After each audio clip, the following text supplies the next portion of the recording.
Gente que toca o ser da gente. Cena 14, ação! Olá, esse é o canal O Delírio. Estamos aqui em Gente que toca o ser da gente. E hoje eu estou aqui com Cláudia, e Cláudia é gente. Cláudia é educadora, mais do que isso. Cláudia é gente que se preocupa com a educação da gente. Essa educação da gente que cada dia mais se torna menos gente, menos ser e menos educação. Cláudia é gente que se preocupa com a educação da gente para que a gente continue sendo gente. Numa gente que não se preocupa mais com a gente, mas se espera que um dia seja realmente gente. Cláudia Quinta Oman é psicanalista, doutora em filosofia e ciências da educação, pós-doutora em educação ambiental, eterna professora, e Quinta é da sua avó. Afinal, Cláudia, qual é a situação ou futuro da educação diante de um sujeito que não mais se vê de forma educadora? Primeiro, obrigada pelo convite. Eu que agradeço. Extremamente importante para mim estar aqui. Responder essa pergunta é quase um ato de magia, né? Porque não teria como eu te prever uma situação imaginária da educação. Mas eu acho que nessa minha caminhada enquanto educadora, eu penso que a gente ultrapassou um pouco a visão do que é aprender, né? A princípio, para que se haja essa educação para ser gente, a aprendizagem é uma das características, talvez, que atravessam a psicanálise, né? Porque, veja, como educadora, já estou há algum tempo fora dessa área, então eu peço aí a tua permissão para me colocar aqui no lugar da psicanalista, porém tentando compreender essa educação que cuida das formas de aprender, cuida das aprendizagens, cuida das avaliações, cuida desses processos educativos, e um deles, eu vou resgatar, um deles é a aprendizagem. E para aprender, é preciso que a gente... Porque se a gente pudesse hoje estar discutindo a aprendizagem, a gente podia dizer, bom, a aprendizagem ela é uma aquisição, né? A aprendizagem ela é um ganho. Ela é um ganho de conhecimento, ela é um ganho de competências, de habilidades, né? E eu vou parecer um pouco estranho, ou talvez eu vá caminhar um pouquinho mais além para dizer que a aprendizagem é uma perda, né? E parece estranho, realmente, se a gente disser que a aprendizagem é uma perda, por uma razão. Ela se torna uma perda quando você deixa algo para trás que você acreditava, pensava ou sonhava para se tornar um outro, para acreditar em outras coisas. Então, veja, você tem uma perda, você tem, a partir daí, um luto. Né? Então, a aprendizagem se torna agora talvez uma transformação subjetiva, quando eu consigo entender que, ao aprender, eu tenho que abandonar o que eu fui, o que eu acreditava ou o que eu pensava. Eu achei muito interessante a primeira palavra que você usou, educação é uma magia. Como se a educação tivesse essa magia diante de uma coerção do sujeito, que ele não se vê mais como ele acreditava que era, né? Ou que aquilo que a mãe e o pai deixaram para ele. Então ele tem que ser reeducado nessa magia de se ver como um agente social, ambiental, psicológico, etc., diante da perda. A perda, ela é uma consequência, ela vai dar como consequência um luto, né? Se a gente for pegar Freud com luto e melancolia, A gente pode entender essas etapas, não necessariamente na ordem, mas a gente pode entrar na perda, pode entrar num luto, e aqui eu vou parar antes de seguir com as demais, porque o luto é algo muito importante para nós. Deveria, né? Deveria ser, da nossa cultura, porque nós não interpretamos o luto diário, e o luto é diário, é uma perda diária, né? A todo momento que você faz uma escolha, você faz uma renúncia, então já é uma perda. Consequência do sujeito é perder-se a todo tempo. A todo tempo. E quando você fala em educadora, veja, as minhas últimas experiências de educação e nessa área foi na universidade, né? Então, a princípio, nas experiências mais de princípio universitário, foi eu experimentar e ter essa delícia de experimentar os iniciantes da universidade, né? E quando esse pessoal adentra a universidade, você percebe, dentro de uma outra leitura, que quem entra com uma adolescência realmente ainda. Esses adolescentes ou jovens adultos, que a gente poderia chamar, eles trazem com eles ainda o que Freud chama da onipotência narcísica. Uhum. E eu poderia até te dizer por que eu parei no luto, porque é a fase talvez mais intensa ou mais marcante da fase do luto. Que o onipotente nunca morre, né? É que nesse mecanismo de defesa, né, chamado onipotência narcísica na fase da adolescência, é que, geralmente, o jovem, ao adentrar na universidade, ele é banhado por uma série de fantasias, né? Fantasia essa que traz ele, venha para cá, seu futuro vai se transformar, né? Você será a transformação do mundo. Então, essas... Futuro garantido, né? Isso, futuro garantido. Essas primeiras impressões e é por isso que ele se reveste dessa onipotência narcísica, é a primeira que cai, é a primeira que se despedaça. Quando ele se dá conta, na sua saída, principalmente estou botando o exemplo da universidade, mas poderia ser de um casamento, poderia ser de um trabalho, quando ele sai, ele se depara com... Da infância? ele é trainee, ele é estagiário, aí ele começa a se perguntar, mas o que é? O mundo do trabalho é isso? Aí ele começa a se perguntar, é essa bateção? É essa bateção de ponto? Eu tenho que me esforçar tanto? É isso que eu vou receber?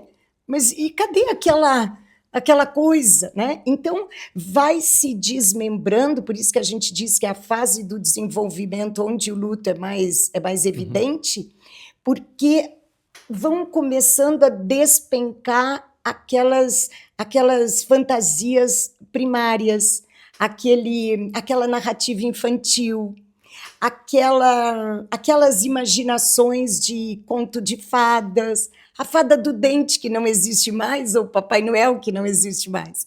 Então, essa onipotência, que eu falei, onipotência narcísica, ela vai se deteriorando, ela vai se abrindo. Isso muitas vezes causa depressão, e muitas vezes causa essa angústia, né? Essa angústia do luto. O processo de luto sempre é carregado por uma tristeza. Ele é carregado por uma tristeza que está entre, ela se localiza entre um real e um imaginário, né?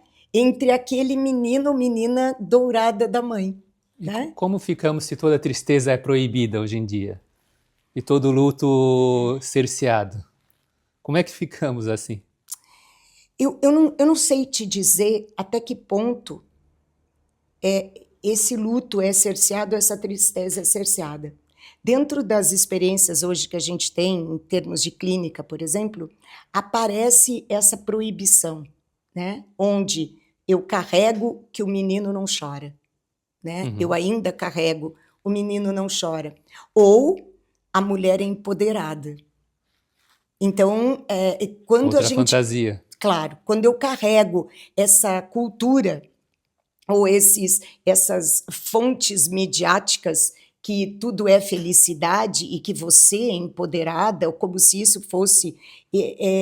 Volta a onipotência, né? Sim, volta essa onipotência, mas volta também uma falta.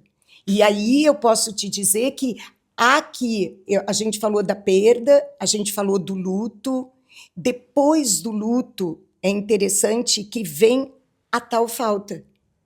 Então, a partir do momento que eu me dou conta dessa, ou talvez depois do luto, vem a castração, que é essa situação muito cisada que eu me dou conta da realidade e, ao mesmo tempo, da minha fantasia, né? Então, vem a castração de que não tenho mais fantasia, que há um corte nessa minha onipotência narcísica, né?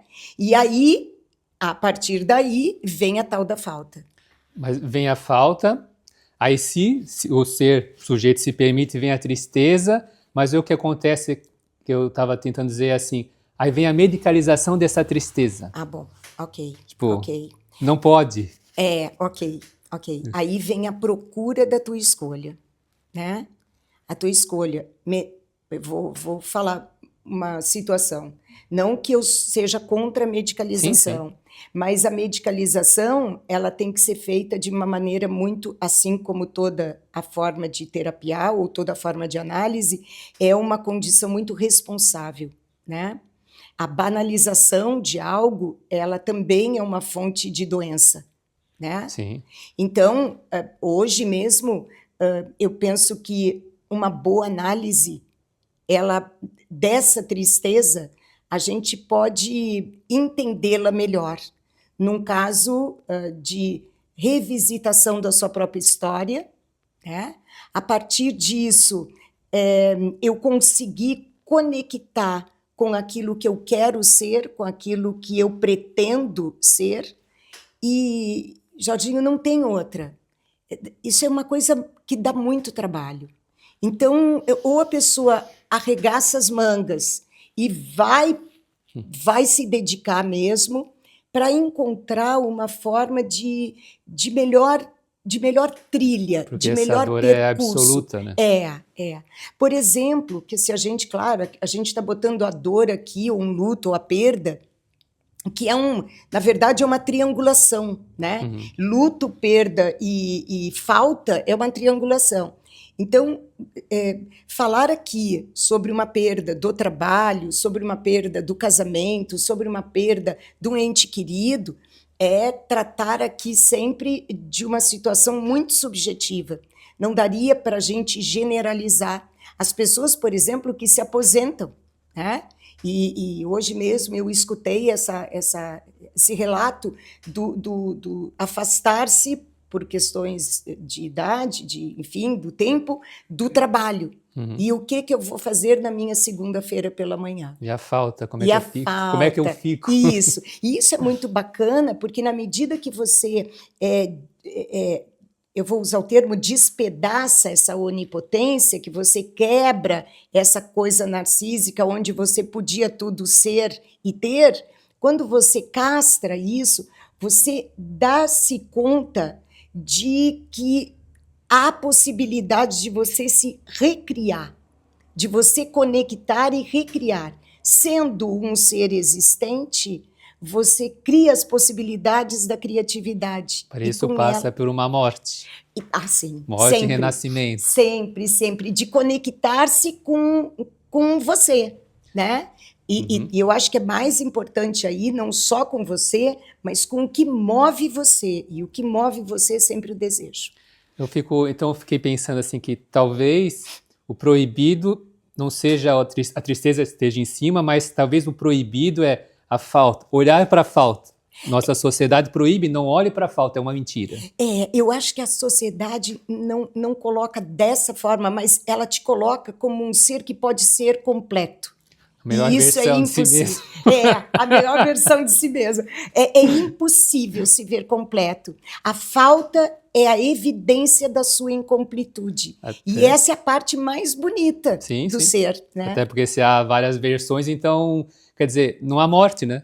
Não, você está escolhendo no mercado, é a Barbie, ok, qual que eu quero ser. Uma vez eu escutei assim, só tem uma forma de você ser completo, quando você estiver morto. Por quê? Porque você não deseja mais. Mas aí nesse passo do morto, há processo do renascimento, né? De ser um outro, né? De refazer-se na análise, né? Pegando Sim. Não, eu falei da morte tá enquanto saída de vida, sim. né? Sem vida. Sim, claro que sim. O luto em si é a possibilidade de você encontrar um vazio, cujo vazio nunca vai ser preenchido. Esse vazio sempre haverá uma falta constante ali dentro. Porque você sempre vai estar na imaginação que a fada do dente ainda possa vir um dia. Então essa onipotência, que na verdade é uma fantasia, é a fada do dente que se apresenta lá atrás, dada por alguém, né? Construída. Interessante que, assim, nós não tínhamos essa fantasia da fada do dente. Isso veio da Hollywood, dos filmes, para gerações depois de nós. Sim. Eu vejo na minha sobrinha, fada do dente, tipo, não tinha essa fada do dente lá atrás na minha infância, não existia. Então é uma fantasia que foi herdada, né? Dada por outra cultura, outra história. Assim como, por exemplo, a universidade que vende, ou a publicidade que vende esse ser que vai ser tudo, que vai transformar o mundo, né? Quando você sair daqui, o mundo do trabalho está ali esperando para você transformar a vida de todos, né? De fazer a tal diferença. Aí se forma, como você falou, vira o estagiário, o trainee, que parece uma infantilidade na coisa. Você virou criança. Sim. É que o mundo vai continuar existindo. Essa onipotência narcísica é aquela que vem anterior, que é um mecanismo que o adolescente se coloca. Esse jovem adulto, ele precisa dessa onipotência narcísica até mesmo para chegar um dia de rompê-la. Né? Que é também uma fase psíquica legal. Aí tem que ter o desejo, essa força de rompê-la, né? Que não é algo... Deixa a gente dizer que eu acredito mesmo. Eu acredito que mesmo que a força de ti não venha, do mundo te faz. Ele te mostra, é a aguinha do mar que te bate no traseiro para tu andar. O tal mundo te quebra. Ele vai te mostrar. Ele vai te mostrar que tu, no fim, tu não vai... Não, tu vai passar primeiro por trainee, tu vai receber, não vai receber tudo aquilo que disseram que o salário de um profissional vai dar tanto, tu vai ter que fazer concurso público, né? Então, tem essas coisas, essas nuances aí que vão quebrando essas fantasias, essa narrativa aí que ainda continua infantil. No fundo, tu busca, de novo, ser aquele menino dourado ou a menina dourada. Eu acho que a sociedade era mais assim, né? Hoje em dia a gente vê um sujeito meio estranho que se mantém nessa onipotência forçada, irreconciliável com o real, sim, absoluto, mas com a realidade mesmo. Sim. E mesmo assim se mantém nisso, né? A ponto de perder a linguagem. Hoje estamos assoviando para os outros. Perfeitamente. Eu também concordo com isso. Tu sabe que Marx, eu estudei muitos anos o Paulo Freire, que foi meu mote de tese doutoral. E por ser tudo, né? Por ser brasileiro, por ser um educador, né? E por ser alguém que falou sobre o opressor e o oprimido. Tem uma frase de Karl Marx que diz: o que é humano não me surpreende. Eu acho que ela está mais viva do que nunca hoje, né? Porque tem coisas que a gente se surpreende mesmo com essas humanidades. Porém, eu acho que o ser humano também carrega algo de muito especial e não tão pieguista, mas que a gente chama de esperança. Então, essa esperança pode ser um aditivo para que esse vazio não se torne tão doloroso, para que esse tal amor apareça em busca de uma luz, né? Ou de um som que possa ecoar de jeito da tua vida poder ter outras nuances, ou poder criar outras nuances. E eu acho que é isso aí, tendo em vista que a gente nasce e morre. Paulo Freire usava sempre o ambiente do outro, os elementos do outro para educar, né? Para educação. É. Como é que, através do método do Paulo Freire, quais os elementos que poderiam ser usados com esses jovens de hoje em dia? Quais os elementos que ele tem, se tem algum, no geral concreto, né? Que poderia ser usado para trazer ele, pelo menos, para a fantasia, né? Sabe que o Freire, ele, na época, ele lidava muito com o real, né? Então, ele dizia, deixa eu ver se eu lembro ainda, ninguém educa ninguém. Ninguém, olha, ele já era um Freud, né? Sim, sim. Porque, veja bem, né? As profissões impossíveis, ele já estava dizendo que era impossível, né? Ninguém educa ninguém. Ninguém se educa sozinho. Os homens se educam em comunhão, mediatizados por um mundo. Então, veja, olha, ele já estava dizendo que é no coletivo, que é na troca, que é na partilha, que a gente consegue estabelecer, e aí a gente pode ir um pouco lá, porque Lacan também foi a Vygotsky, né? Então, nessa vertente vigotskiana de que o conhecimento, a aprendizagem, ela não pode ser individual, ela tem que ser socializada, partilhada. E isso não quer dizer que tu tenha que encontrar o certo e o errado, mas isso quer dizer que tu tenha que encontrar o que é bom e o que não é bom para ti. Isso quer dizer que tu tenha que encontrar mais ética do que moral.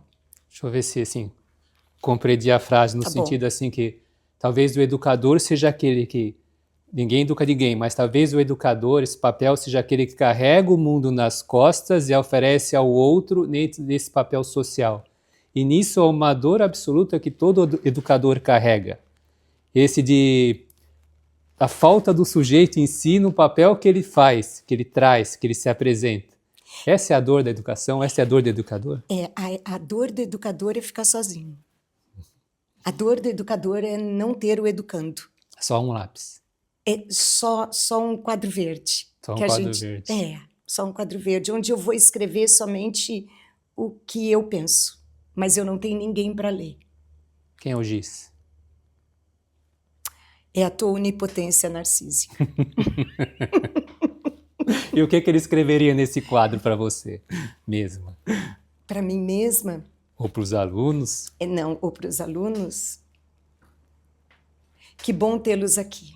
Essa é uma onipotência positiva, né? Porque há uma sensação de, eu sei que essa é uma ideia de onipotência, mas eu sei que ela é falha, que ela é falta, que ela é falha, e que se é uma mentira, mas eu assumo essa onipotência para passar esse algo. Eu acho que tu tá trazendo coisas assim na minha cabeça muito interessantes.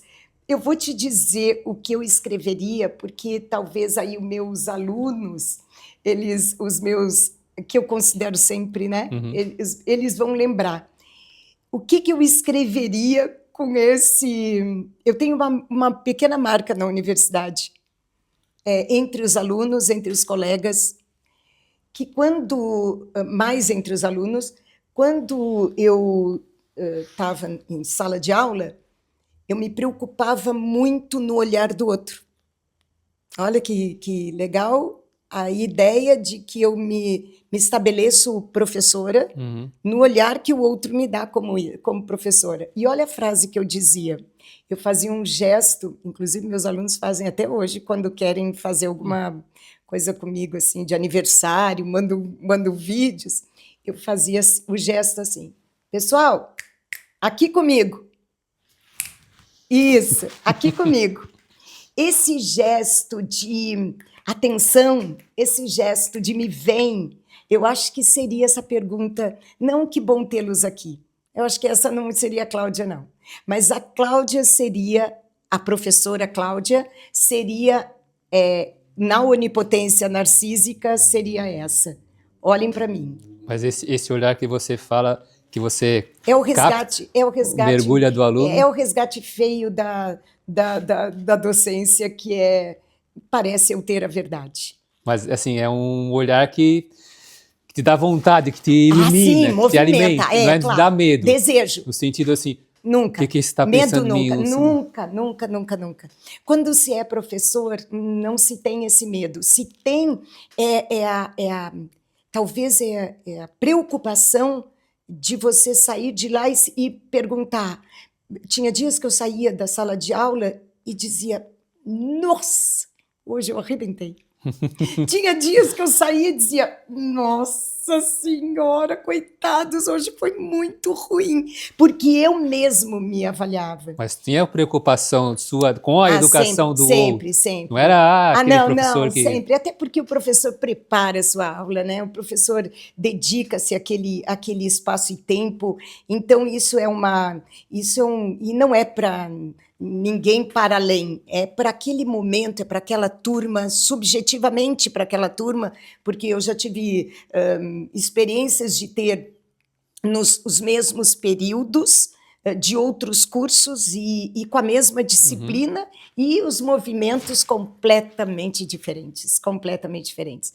Então, eu acho que nisso o Freire tem uma presença muito bonita, porque o Freire, antes de tudo, vem falar de um luto, ou seja, de um abandono de uma aprendizagem anterior para nova aprendizagem,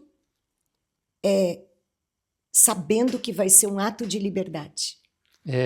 Achei interessante assim que, como você falou, o verdadeiro professor é aquele que mergulha no olhar do outro e se alimenta disso, claro, tem algo narcísico, mas se alimenta disso como uma forma também de se impulsionar fora da onipotência. É uma relação mãe-bebê.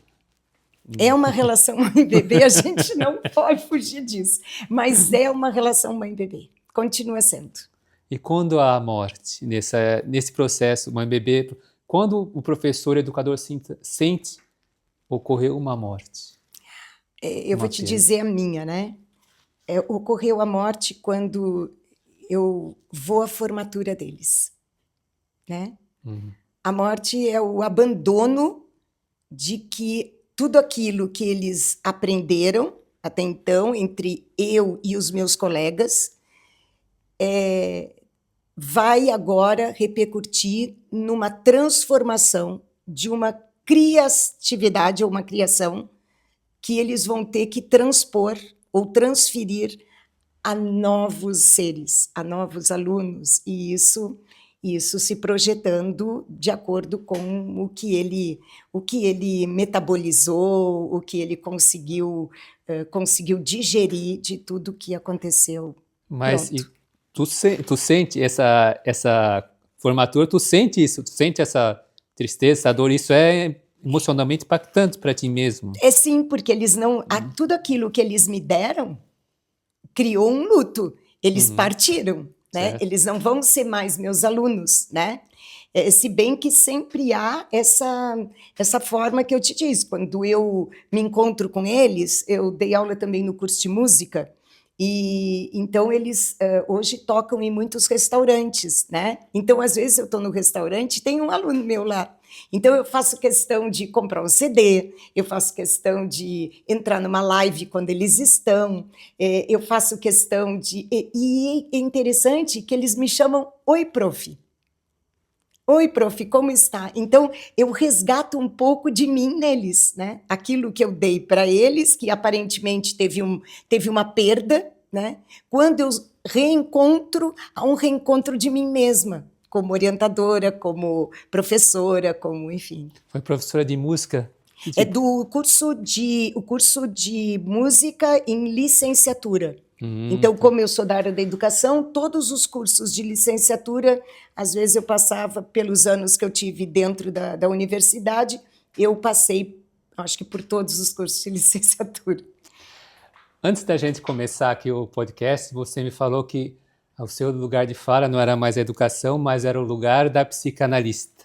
Mas eu diria que o seu lugar de fala é da sabedoria, que não se adequa a uma função, mas sim a um cargo que traz um saber, uma coisa que alimenta a tal da falta do outro, traz esse impulso para alguém.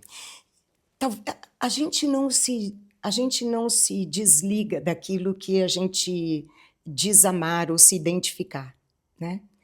Eu compreendo que eu me identifico muito nessa arte, porque, veja, eu entrei aos 18 anos, né, em contato com crianças pequenas de pré-escola, e dali eu nunca mais parei, né, com a função de ser educadora. E essa função, ela me trouxe, e veja, o Jorginho, eu nunca também, eu sempre me entendi um pouco dentro dessa linha psi, né? Porque lá no meu magistério, nós tínhamos divisões que poderiam ser escolhidas, e eu escolhi a psicologia educacional, né? A partir daí, e a primeira... Se arrependeu? De jeito nenhum, de jeito nenhum. E eu vou até dizer por quê. Porque no primeiro estágio que eu fui fazer no magistério, na época, eu entrei numa turma e o conteúdo era id, ego e superego. Então, as coisas já vinham se anunciando de algum lugar desse período. Depois daí, o encontro, literalmente, com Paulo Freire, né? O encontro com a visibilidade da família de Paulo Freire, né? O encontro com Moacir Gadotti, o encontro com a esposa do Freire, né? Anita Freire. Então, o encontro com Leonardo Boff, que foi um encontro maravilhoso, né? E casual, bem casual. E então esse caminho que a gente vai trilhando, a gente meio que vai se identificando com cada ser, né? Com cada ser bom para ti, cada ser saudável às tuas escolhas. Então eu acho que a minha vida, se eu disser que eu não morri ainda como educadora, eu não morri e não estou viva o suficiente como psicanalista, porque todos os dias, todo o tempo É uma paulada. Literalmente é uma paulada, e eu também faço essa parte muito, talvez muito materna, né? A tudo que a educação também, por mais que a gente se afaste desse... A gente tem muito do cuidado, né? A gente tem muito dos cuidados, e esses cuidados nos acompanham aí, não só na figura da educação, mas como na figura materna também, né? Na figura da cultura do ser mãe também. Fala um pouco da influência do Leonardo Boff, assim, em sua vida, um pouco sobre ele. Eu tive eu fui a um congresso em São Leopoldo, e era um congresso que eu ia apresentar um trabalho freiriano, e era sobre educação de jovens e adultos, que era uma área que eu coordenava na Secretaria de Educação da minha cidade, Rio Grande, no Rio Grande do Sul, da onde eu nasci. E eu fui apresentar esse trabalho, e estava um dia muito frio, como hoje, e os gaúchos costumam falar que a gente, no sol, a gente vai lagartear um pouquinho no sol, né? E então eu sentei no sol para lagartear. E eu pensei que era uma visão, porque eu estava deitada de olho fechado, e quando abri meus olhos, aquele homem que parecia um tanto Papai Noel e um tanto Paulo Freire me põe e diz assim: lagarteando, professora. Meu coração parecia que ia sair pela boca, porque eu não sabia mais com quem que eu estava falando, se eu estava eterno. E aí eu disse... Eu quero acreditar que eu estou falando com o Leonardo Boff. Então, a partir daí, a gente sentou numa mesa, ele estava com a esposa, e a gente começou a falar, porque o tema do meu doutorado é um pouquinho amplo, mas é autonomia como categoria antropológica na visão e na prática educativa de Paulo Freire. Uma escola sem amarras. E eu falei sobre isso porque iria falar sobre isso. E ele disse, falar sobre educação, é interessante, né? Falar sobre educação é falar sobre liberdade. E eu acho que eu trago também falar sobre um luto, também é falar sobre liberdade. O lagarto procura o sol. Então, naquele momento, você encontrou um sol que te deu um direcionamento? Ah, sim, certamente. Certamente. Eu acho que são direcionamentos para o resto da vida. São marcas, são passagens que eu iria parafrasear o poeta dizendo: aqui jaz quem viveu intensamente, porque todas essas marcas da minha vida foram intensamente vividas por essas coisas emblemáticas, até chegar aqui, no Ó Delírio, para também eu viver esse momento lindo, como diz o Roberto Carlos. Você usou uma palavra arte, educação como arte. Como é que é essa perspectiva? O que seria a educação como arte? O que é arte para você? Arte é o sensível. Arte é o sensível. Arte é a manifestação do sensível. Arte é aquilo que eu faço com aquilo que eu não consigo explicar. A arte é aquilo que toca o real de alguma forma. De alguma forma. Perfeito. Perfeita explicação. Perfeita. Tocando o real de alguma forma, ele renasce através da nossa própria falta, de alguma forma. Seja educação, seja a tal da amarra. Penso que sim. Se eu entendi bem a tua pergunta, eu acho que sobre a arte, eu acho que a arte se manifesta até no caos. Ela se manifesta. Vivemos, né? Vivemos, nesse caos. E veja bem, esse tal, eu vou voltar na perda, no luto, enfim, esse tal luto, no final, ele desenha uma arte, né? Ele desenha a arte daquilo que a gente acreditou ser, né? Daquela pintura maravilhosa, né? Para uma outra que não cabe aqui a gente dizer se é melhor ou pior, mas cabe aqui a gente dizer que é uma outra arte. Mas é viva, né? É viva, num determinado outro tempo, num determinado outro espaço, sim. A educação sem amarras naquela ideia da liberdade, né? É isso. Estou pensando que hoje seria a educação sem amar. Talvez o nosso problema hoje não seja a liberdade, claro, tem, mas seja a falta do tal amar, do tal amor, no lidar com o outro, no lecionar, né? A amarra seria a forma mais coercitiva de não amar. A amarra. Sim. Onde há o tal do amor, que nem sei te dizer, neste momento, o que é amar. Assim, nem eu. Então, é a forma mais genuína e libertária de alguém que sabe que tem início, meio e fim. Tem fim. Com fim. Como é que ficamos diante de um luto? Tristes. Como é que os seus alunos lidam com isso? Lidam com isso? Na sua perspectiva hoje, olhando todo o passado educadora, como é que eles lidavam com isso, com esse luto? Então, no século XXI, lidar com o luto, lidar com a perda, é sempre... eu não posso me justificar com uma população, né, de alunos, mas eu posso aqui lembrar de um ou outro que tenha comentado sobre isso ou vivido isso. Por exemplo, um aluno que perdeu a mãe, né?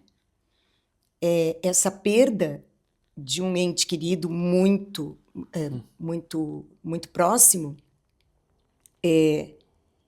a gente diz que não é deixar de ficar triste, né? A tristeza é uma manifestação do quanto você viveu com essa pessoa, conviveu com essa pessoa e abriu espaços e deu alguns órgãos seus para essa pessoa também, né? Então, são faltantes em você, né? O que eu trago aqui, Jorginho, é a capacidade de entender-se que sozinho, como a gente citou na fala do Freire, sozinho a gente, talvez, a vida fique muito dura. Suportável. Isso, para que isso se organize.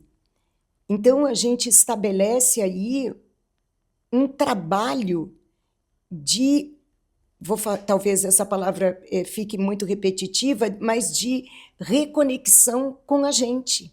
A gente precisa entender que tem movimentos de lutos, de perdas, que elas são, que aparentemente parecem, se não forem para o lado da depressão, da patologia, que também é possível isso, há um trabalho bem feito para que na sua narrativa a gente consiga descobrir que, ok, aquele pedaço seu foi junto com aquele que partiu, né? Uhum. E que vão haver, não com a presença física, mas vão haver outros movimentos da sua vida que você vai fazer o resgate desse pedaço. Ser um educador, um professor é doar continuamente dos órgãos, né, para os seus Sim, alunos. Mas, sim. ao mesmo tempo que você se alimenta desse fogo, do olhar do outro, para regenerar os seus próprios. Ah, sim. Sempre um retroalimentar-se. Eu acho que é isso. É uma regeneração constante aqui dentro. Você vive se retroalimentando dentro. Eu acho que é uma simbiose muito grande que acontece em sala de aula, sabe? Principalmente em sala de aula. Mas não é muito diferente na escuta de um analisante. Uhum. Né? A escuta de um analisante também é uma escuta, é de um outro lugar, mas é também uma escuta muito refinada, uma escuta muito sensível. Talvez pela própria arte, né, de escutar. Até porque cada análise, cada sessão é uma morte. Né? Sim. Há uma dor constante. O próprio analista sente uma dor que ele nunca repassa, né? Sim. Mas que ele sente dentro dele, né? Sim. Às vezes a gente, então, se você tem uma condição meio que maternal sobre isso, a vontade é de abrir a asa e dizer, entrem. Venham para minha casa. Ou dar uns tapas. Ou dar umas palmadas. Às vezes saem as palmadas. Levanta, mesmo. Lázaro, o caminho. Às vezes eu escuto meus analisantes dizer, que chapuletada. É isso mesmo. Fiquei pensando nos cuidados paliativos, né? Sim. Se a nossa educação está nesses cuidados hoje, de forma geral. Jorginho, eu nunca descarto nada como possibilidades. Uhum. Às vezes, eu acho que os cuidados paliativos são os que nos restam. Às vezes é o que a gente tem. Às vezes a gente não precisa deles, né? E que bom que dentro da educação ou dentro da vida da gente, mas às vezes eles são muito necessários. E mesmo assim, os cuidados paliativos, eles são encharcados de amor. Mas às vezes eles são necessários. Talvez esse é o momento mais lindo da vida. Mais lindo. Eu concordo com você. Eu concordo. E a psicanálise, que sempre falam que está em cuidados paliativos desde 1910? Eu acho que ela vai continuar, porque é que não depende dela, né? Então, mas depende dessa transformação do analisante, precisa desse querer arregaçar as mangas, né, para ver esse outro caminho, para suportá-lo, e para poder, talvez, traçar uma trilha, um percurso que seja mais saudável para ele, né? E isso é muito individual. Eu fiquei pensando agora assim que talvez esse espaço da palavra, dessa esperança que você trouxe aí muitas vezes, tipo, é aquilo que alimenta o analista mesmo que muitos não reconheçam, né? Mas Isso. que essa esperança é que alimenta o analista nesse processo de sustentáculo dessa vontade no outro, dessa É, base no outro, desse empurrão, seja lá o que for, dessa coisa, desse isso. eu acho que é quase que não é eu gostava muito quando o Cortella falava em esperançar, né? Uhum. Ele dizia muito que esperança não é você ficar sentado esperando mas é o movimento que você tem de dar movimento à transformação. Então, acho que é essa esperança que eu estou me referindo. A esperança não é, vou sentar aqui, né, com a boca cheia de dentes esperando a morte chegar. Não, o posicionamento do desejo frente à vida como movimento, como essa mola aí que vai aí sim, eu acho que esperança se torna aí eu acho que talvez uma ferramenta muito importante dentro da psicanálise. É a forma quando tu para alguém e diz, eu não entendi muito bem. O que foi mesmo que você falou? Sustenta com o fogo do olhar. Isso, entende? Aí quando você traz a situação de dizer, como assim, paizinho? O que é isso? A mãezinha, A então. mãezinha, isso. Então, esse movimento claro que aqui a gente está dando, né, um exemplo, mas esse movimento da interdição de falar a palavra, né, para que eu possa escutar o que eu realmente estou dizendo, isso é um movimento esperançoso na minha fala. É tirar aquela lenda que a esperança do analista é que o outro fale, né? Não, Essa lenda aí. gente, isso não espero que o outro fale. isso é papo para outra... para outro delírio, né? Essa figura Mas alegórica. sim, te respondendo sim, Jorginho, eu acho que o grande discurso aí não é no ficar calado, né? Não se trata, mas também não é falar o óbvio, sim, né? É como eu te disse, a educação, por mais que ela tenha como princípio aquisição de conhecimentos, o ganhar, né? O ganhar conhecimentos, habilidades, competências, a psicanálise ela tem um outro olhar nessa dimensão que não é só adquirir, mas também é perder, né? Então ela vai grifar esse perder. Perder o quê? Perder aquelas certezas que tu tinha anteriormente. E acho que o grande desafio na universidade é fazer com que esse acadêmico ou acadêmica consiga entender, nossa, eu estava pensando completamente ao contrário. Quando eles dizem isso, as palminhas de dentro do nosso coração fazem assim, porque é a quebra dessas certezas. Então, já é uma ruptura desse mecanismo de defesa que a gente citou, que é a onipotência narcísica. Fiquei pensando, então, se talvez seja por isso que a psicanálise é tão difamada continuamente. Vai morrer, passa 200, 300 anos, tá aí. E porque ela não se sujeita a esses discursos institucionalizantes ou normativos, né? Ou das amarras. Sim. Ela quebra disso, ela é o próprio luto, é o desapego. Ela é o próprio desapego, ela é a própria condição de que realmente fica difícil a gente governar, a gente educar ou a gente analisar. Então, são as profissões impossíveis, né? E são impossíveis porque você não faz isso, não tem isso como resultado, e nunca vai ter. Né? Eu nunca entrei na ideia de que eu eduquei a todos, de jeito nenhum. Né? No máximo aí, a gente lançou mão de um esforço muito grande e da compreensão do que a teoria vinha dizendo quanto, sei lá, os processos educativos. Né? Acho que, no fundo, a gente se educa a si mesmo, né? Então, no fundo, eu acho que mais do que educar, tu está sendo educada diariamente. Mais do que analisar, tu está sendo analisada diariamente. E talvez também essa dificuldade assim que a psicanálise não se sujeita a uma definição própria porque ela continua todo momento morrendo e renascendo. Ela trabalha com Sim. com isso aqui, ó, com fogo. Sim. Ela não é estática, não Sim. tem como ser enquadrada. Isso mesmo. E tu vê como ela é quente, né? É quente. Ela é quente. Ela é danada. É gente que tem bastante no rabo. Oh. Sim. Sim.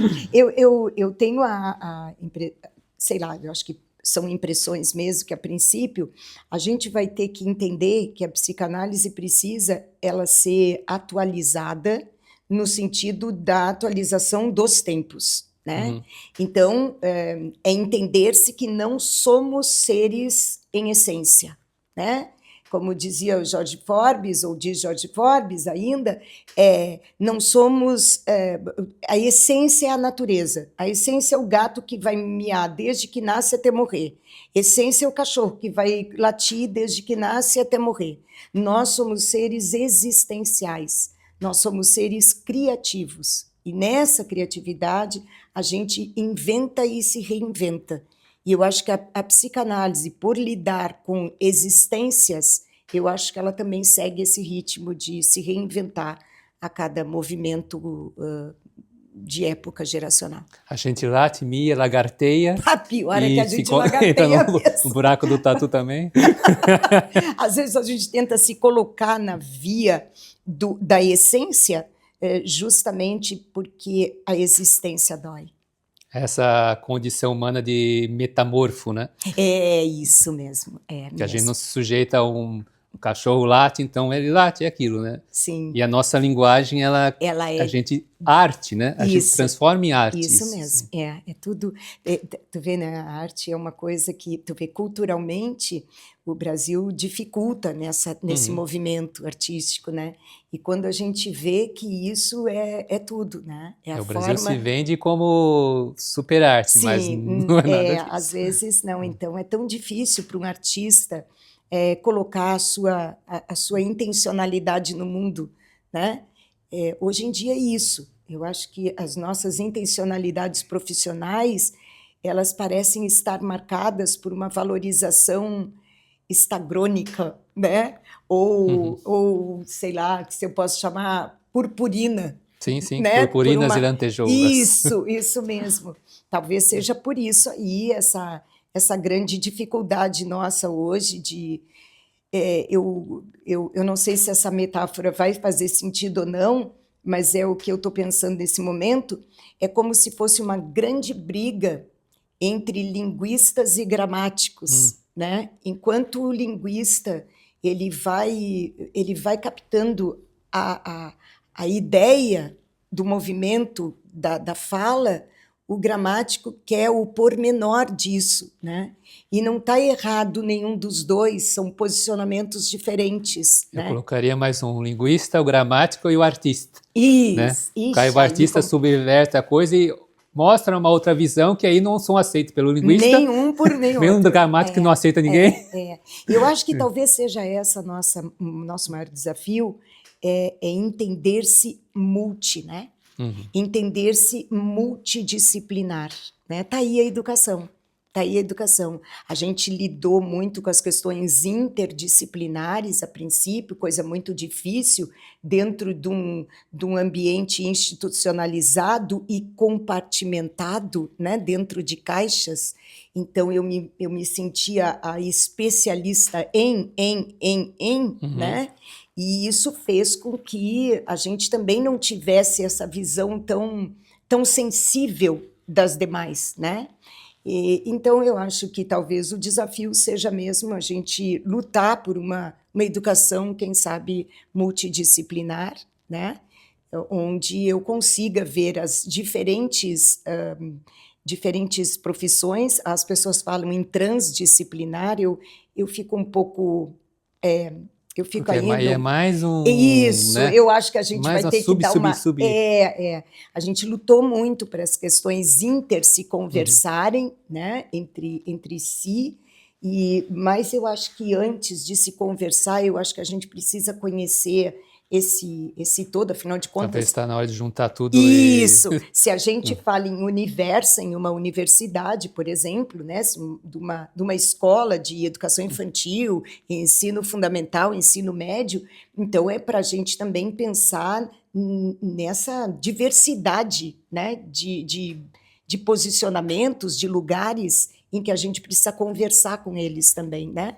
A educação, falar com uma administração falar com uma medicina, Parece óbvio, né? mas é cada vez menos possível isso, não A parece? gente sabe que a educação tenta, ela Uhum. tenta, mas ela cansa, Cansa. ela cansa. E aqui não tem um olhar ainda de valor em relação a isso, né? Nem a educação, Isso, nem essa isso. interdisciplinar. Isso às vezes ofende. Ah, sim.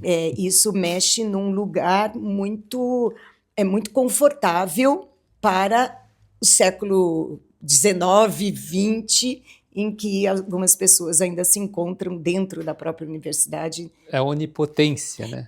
Talvez seja, daquele lugar que eu consigo falar, Eu né? estou ali, mas sou só uma criancinha. Sim, eu estou ali e a minha narrativa ainda é muito infantil frente ao século XXI. Sim, ainda temos isso. Mas temos figuras muito, muito ímpares, né, no sentido de batalha para isso acontecer.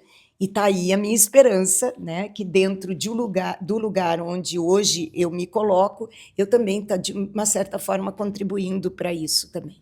Fui atravessado pela sua visão, você lagarteando lá e o Leonardo Boff iluminou você.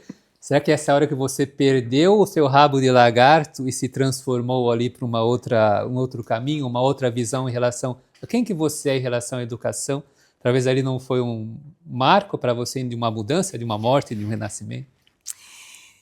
Eu acho que foi, de um lado, foi me ver diante daquele que lutou por uma liberdade na sua pele. Ele lutou literalmente entregando o seu ser, né? Ele negou várias coisas e ele aceitou outras, escolheu outras. Então eu me vi diante, talvez de um desejo, né? Um desejo para o meu futuro, para o desejo para minhas conquistas, né? Não que eu pudesse ser, mas talvez eu tenha me visto diante de um emblema. Nesse momento você perdeu a sua pele, sua antiga pele. Perdi a antiga, sim, porque se eu consigo conversar com pessoas assim, então é possível que eu possa me tornar quem eu quiser ser, sim. Uma potência para mim, sim. Sua melhor versão? Não, eu não tenho melhor versão. Eu sempre pergunto assim para as pessoas algo do seu imaginário que talvez te levou para isso que você é hoje, seja algo do teu passado, da tua infância, seja de mídia, seja da TV, de desenho, ou algo do teu imaginário que te marcou e talvez você veja isso como algo que te impulsionou. Para chegar onde eu cheguei? Não. Ou para chegar onde você chegou, para como você se vê hoje, algo lá atrás que trouxe isso. Ficou marcado na sua psique. Pergunta bem difícil essa, mas ao mesmo tempo eu acho que dá para responder. Eu fui movida, talvez a minha vida profissional inteira, eu fui movida por desafios. Sempre alguém me desafiava a dizer, não dá, isso aí não dá, isso é difícil. E esse difícil me movimentava. Esse sempre difícil era dizer, ô mãe, eu consigo, tá? Né? Se tu conseguir, eu também vou conseguir. Estou dizendo mãe pela narrativa infantil, sim. Né? E havia alguma heroína lá atrás, da tua infância, já que representasse isso? Tinha a heroína era o...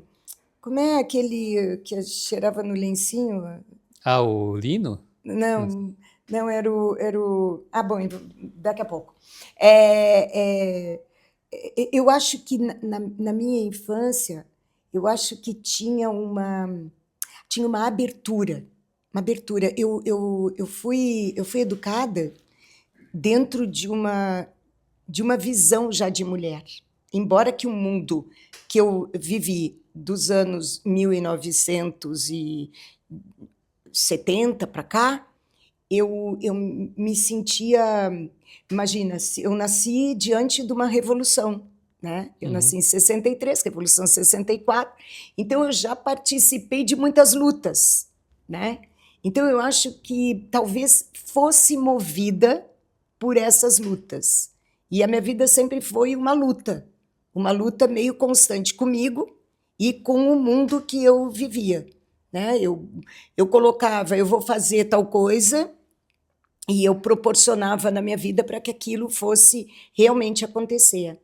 E é interessante que isso de alguma forma, eu passei isso adiante para minha filha, né?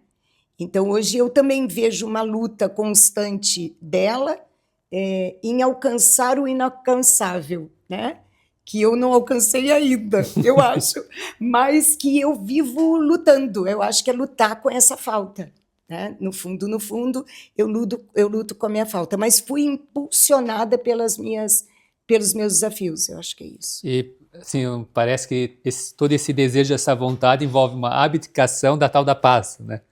Tipo, é preciso de uma luta, eu preciso sustentar essa guerra, seja dentro de mim, para conquistar esse espaço, uma coisa, uma ideia, seja o que for. Isso, mas eu acho que tu tocou num ponto muito interessante. Às vezes a gente precisa da guerra para entender o que é paz. Dar valor também, né? Eu acho que a gente precisa do caos para poder entender o que é tranquilidade. Então, talvez essas lutas todas, profissionais principalmente, foram as lutas em que hoje eu digo que eu consegui encontrar uma certa paz fazendo escolhas das quais eu sou responsável totalmente por elas.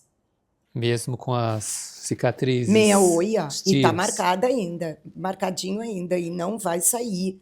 Não vai. E até bom, porque de vez em quando eu olho para elas e eu digo que eu passei por isso, né?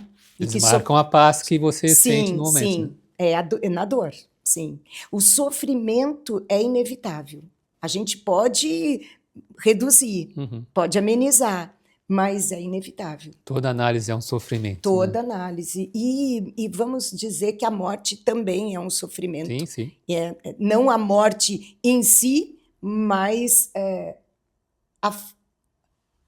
a forma de morte, a forma do morrer é um sofrimento, né? Visível, carnal, né?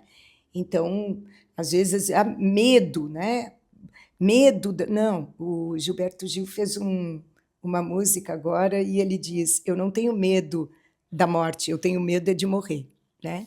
Então é o dito medo daquele ainda inexplicável sofrimento. Eu não sei. Parece que é aquela coisa, né? O analista é aquele que vai te levar lá. É aquele que está te levando. Não confie em mim. Não confie de jeito nenhum em mim. Porque eu te levarei direto Vou te levar lá. para o insuportável. Sim. Bem isso mesmo. Bem Sou isso o teu mesmo. desamigo. Sempre fui teu desamigo. É o melhor desamigo do mundo. É verdade. E é aquele também que tolera o teu insuportável, né? Aqui também tolera teu insuportável. É muito interessante essa mão do analista no ombro, né? Sim. Que tu fica o tempo inteiro. E às vezes aquele que aperta, dá né? apertada. Não é só aquele do ombro, assim. Claro, né? não, ele dá apertada para avisar. Estamos caindo no labirinto. assim. Por favor, não me leve junto. Mas a gente acaba caindo, de certa forma, quando a insistência do gozo, a insistência da repetição, né? Então, a cada repetição, um sofrimento, né? Então, a gente tenta isso, talvez sair um pouco desse caminho repetitivo para um outro caminho, em que essas pedras aí angustiantes, talvez elas existam com menos quantidade. Né? Suportáveis, né? Mais suportáveis, Então, deixo esse espaço para você dar o seu recado, falar o que você quiser sobre o teu atendimento, o que você sentir na sua arte. Eu só tenho a agradecer esse momento super descontraído. Ai, já quero que tu me convide 20 mil vezes, 80 mil vezes. E queria agradecer, dizer a todos que estão aqui nos assistindo que é um espaço gostoso onde a gente pode falar, se expor, e que existem outros espaços dos quais todos nós podemos fazer isso, quando a nossa verdade, a nossa espontaneidade, ela se vê num lugar saudável. Muito obrigada, Jorginho, obrigada por essa experiência a mais e por algumas dores que eu senti aqui meio que me... Dá para ter esperança ainda na morte? Ai, dá para ter esperança em tudo, dá para ter caminhos até mesmo mais confortáveis para a gente se despedir da vida. Isso é um processo ainda longo para, como sociedade e civilização, a gente alcançar, né? Esse espaço de morte segura, vou chamar assim, que ainda é um tabu, né? Estamos falando sobre um tabu. Né? Estamos. Há uma forma de que a única certeza que nós temos é essa, né? Sim. O resto tudo são crenças, a né? não ser por algoritmo. Não ser por algoritmo, porque a gente já está nele, né? Mas eu acho que a morte é uma preparação diária. Deveria ser, pelo menos. Essa é uma preparação diária. Eu vejo que também, quando as pessoas vêm à terapia, elas vêm porque também querem se preparar. Ou se preparar, ou preparar-se alguém também, né? Então, quando elas vêm a esse espaço, também é um espaço de aprendizado, né? Nesse sentido, de se colocar para... E o que vem aí? E o depois. E o depois. E o pós. E o além. Isso, vamos fazer o seguinte, preparamos-nos agora, né? O futuro, o passado, ele existiu, o passado existiu, e é bom, muito, muito bom que ele tenha existido para que você possa rever e se conectar com quem realmente você quer ser. No já, né? No agora. Mas é hoje, é hoje. Hoje, com essa grande importância de estar aqui, né? Hoje, com a importância de estar com você. E hoje, morreu alguma coisa no final da entrevista? Você sente que alguma coisa morreu? Morreu, já morreu. Porque na medida quando você diz, deixa aqui uma mensagem, você pode dizer o que quiser, acaba de morrer tudo que a gente já conversou. Não terá missa de 7º dia? Não terá. É bom que não funeral. tenha, nem funeral. Eu passei na banca antes de vir para cá e trouxe uma lembrancinha para você. Ora. Obrigada. Ah, gente, quem é essa? Vou até botar meu óculos. É a Dona Quinta. É a senhora Dona Quinta. Ai, que linda. Será colocado no meu consultório com muito carinho, que lá é um espaço para essa imagem. Porque certas coisas não morrem nunca, né? Certas lembranças permanecem. E olha que bonito que está aqui as figuras que você me traz do Freud, do Lacan. Deixa eu mostrar para o nosso público. No final aqui, eu coloco ali. Tá bom, então tá. Freud, Lacan, Winnicott e Klein. E é essa multi aí, ó, que eu estava falando, tá vendo? É um retalho, né? Isso, é uma mãe, ó, é uma mãe do infantil, né? É uma mãe da castração, é uma mãe, pai, né? Figuras primeiras. É uma mãe suficientemente boa, né? Então eu acho que perpassa aqui uma linha respeitosa, né? Por esses nossos antecessores aqui tão brilhantes que está aqui na figura de Freud, Lacan e Winnicott Klein. Muito obrigada. Eu que agradeço a presença da Cláudia, a sua sabedoria, mesmo que ela não aceite que ela tenha sabedoria, que é isso que alimenta ela e que ela traz para os outros de uma forma ou de outra, seja na psicanálise, seja na educação, seja no trato com os filhos, com a filha, seja no trato com o marido, seja no trato com os seus amigos. E ela traz essa luz para os outros de uma forma ou de outra. Meu amigo, muito obrigada. Eu que agradeço. Gelada. E obrigado, até a próxima. Então curtam, se inscrevam, deixem o seu comentário se vocês gostam da Cláudia. E até a próxima. Muito obrigado. É difícil explicar. Sinto que aqui posso ser eu mesma.